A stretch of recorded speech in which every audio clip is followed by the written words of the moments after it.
जैसे ही मैंने मांगने वाले को झट से कुछ पैसे निकाल कर दिया ही था कि पांडे जी ने फौरन कहा, ये फ्रॉड लोग होते हैं, इन्हें जरा देखभाल कर देना चाहिए। ये लोग हमारी अच्छाई का फायदा उठाते हैं और हमें ठगते हैं। पांडे जी की बातों को सुनकर मैंने कहा, आपने बिल्कुल सही फरमाया। पहले मैं भी ऐसा ही करता था, लेकिन एक वाक़ये ने मेरी दुनिया ही पलट कर रख दिया। रोज की तरह मैं घर से ऑफिस के लिए जा रहा था कि रास्ते में एक शख्स फुटपाथ के किनारे अपना बीमार बच्चा लेटाए हुए उसे हॉस्पिटल ले जाने के लिए भगवान के नाम पर टैक्सी का किराया मांग रहा था। वो कभी किसी पैदल का बाजू पकड़कर हाथ जोड़ देता, मेरा बच्चा बचा लें, मुझे टैक्सी का किराया दे दें, तो कभी किसी गाड़ी वाले को हाथ देकर रोकता और उसके पीछे भागता कि वो कार में उसके बच्चे को हॉस्पिटल पहुंचा दे। कोई रुकता तो कोई नहीं रुकता, जो भी रुकता वो भी उसे घूर कर देखता और आप वाली सोच सोच कर उसे डांटता, काम करके खाने की नसीहत करता और आगे निकल जाता। मैं जैसे ही अपनी कार पार्क कर रहा था कि उसकी नजर मुझ पर भी पड़ी और वो मेरे गाड़ी के सामने आकर खड़ा हो गया था और मेरे रुकते ही मेरे दरवाजे के शीशे पे जोर जोर से पीटने लगा। जैसे ही मैंने गिलास नीचे किया, उसने मेरा हाथ पकड़ लिया और कहने लगा, भाईजान, खुदा के लिए मेरे बच्चे की जिंदगी बचा लें, उसे सख्त बुखार है, आप नीचे उतरकर उसको देख तो लें तो आपको यकीन आ जाएगा। आप देंगे तो शायद किसी और को भी एतबार आ जाए। मगर मैं भी उसी की तरह सोच रहा था। मैंने भी उसे काम करके खाने की तस्कीन की और पिछले जुम्मा की सुनी हुई हदीस उसको भी सुना दी कि कमा कर खाने वाला अल्लाह का दोस्त होता है, और गिलास बंद करके आगे बढ़ गया, ये बड़बड़ाते हुए कि हरामखोर, ये हमें बेवकूफ समझते हैं। 2-3 घंटे के बाद मैं वापस आया तो अब भी उसी जगह खड़ा मांग रहा था। बच्चे को अब वो सड़क के किनारे ले आया था और उसके चेहरे से कपड़ा भी उठा रखा था और वो दहाड़ मार मार कर रो रहा था। अब वो अपने बच्चे के कफन और दफन के लिए मांग रहा था। मैं गाड़ी रोककर नीचे उतरा और मैयत की तरफ देखा। फूल की तरह मासूम बच्चा जिंदगी का बाजी हार गया था। मेरे रोंगटे खड़े हो गए। मैंने जेब में जो कुछ भी था जेब से निकालकर बेगर देखे उसके तरफ फेंका।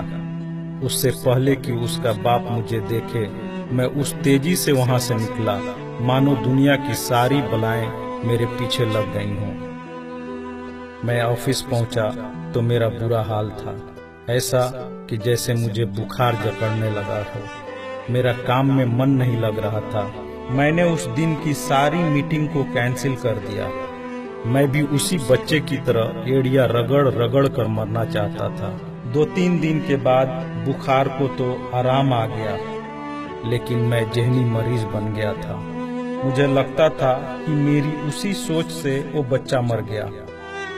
कुछ दिन गुजरे, मैं ऑफिस में स्टाफ से बात कर रहा था। तब तक रिसेप्शन से आवाज आई, सर आपसे कोई मिलना चाहता है। मैंने पलट कर देखा, सामने उस मरे हुए बच्चे के बाप को देखकर मुझे चक्कर आ गया और मैं पत्थर का बुत बने उसे देख रहा था। तभी उसने अपने जेब में हाथ डालकर कुछ पैसे निकाले और मेरा शुक्रिया अदा करके कहने लगा कि आपके पैसे बड़ी बरकत वाले थे। शायद आपके खुलूस की बरकत थी कि मेरे बहुत सारे काम हो गए।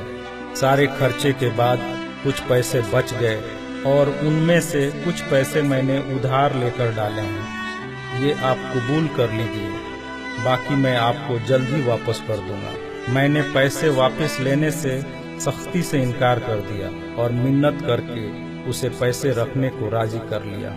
और जैसे ही वो जाने लगा, मैंने उसे रोका और अपनी कंपनी में काम करने के लिए पूछा। वो ऐसे राजी हो गया जैसे उसे काम की ही तलाश थी और किसी ने उसके दिल की बात सुन ली हो। वो बहुत खुश हुआ और अगले ही दिन से मेरी कंपनी में बतौर वॉचमैन काम करने लगा। पांडे जी, मैं आपको उससे मिलवाऊंगा, लेकिन वो कार वाला किस्से का जिक्र उससे मत करना। उसने आज तक नहीं पहचाना कि उसने मेरा भी कार रोककर मुझसे मदद मांगी थी। वो मुझे एक बड़ा ही नेक इंसान समझता है, जिसने उस बच्चे की लाश देखकर अपना सब कुछ निकाल कर दे दिया। पांडे जी, उस दिन के बाद से मैं किसी को खाली हाथ नहीं लौटाता। थोड़ा सा देने से ना वो अमीर होता है और ना मैं गरीब, बस दिल को तसल्ली होती है। और रह गई लूटने की बात, तो पांडे जी हमें कौन नहीं लूटता। कपड़े वाला हमें लूटता है, दवाई वाला हमें लूटता है, सब्जी वाला हमें लूटता है, दूध वाला हमें लूटता है। इतना सा लूटने के बाद अगर कोई हमें खुदा के नाम पे लूट ले, तो शायद मरने के बाद खुदा हमारे गुनाहों को माफ कर दे कि ये बंदा मेरे खातिर मेरे नाम पे लूटता रहा, और शायद हमारी गुनाह बख्श दे। पांडे जी, माना कि हर मांगने वाला सच्चा नहीं होता, पर जरूरी ये भी नहीं कि सब झूठे ही हों। वैसे भी अपने काम काज में कई बार फेल होने के बाद भी हम कोशिश करना नहीं छोड़ते, तो कुछ ठग लोगों की वजह से जरूरतमंदों की मदद करना क्यों छोड़ देते हैं।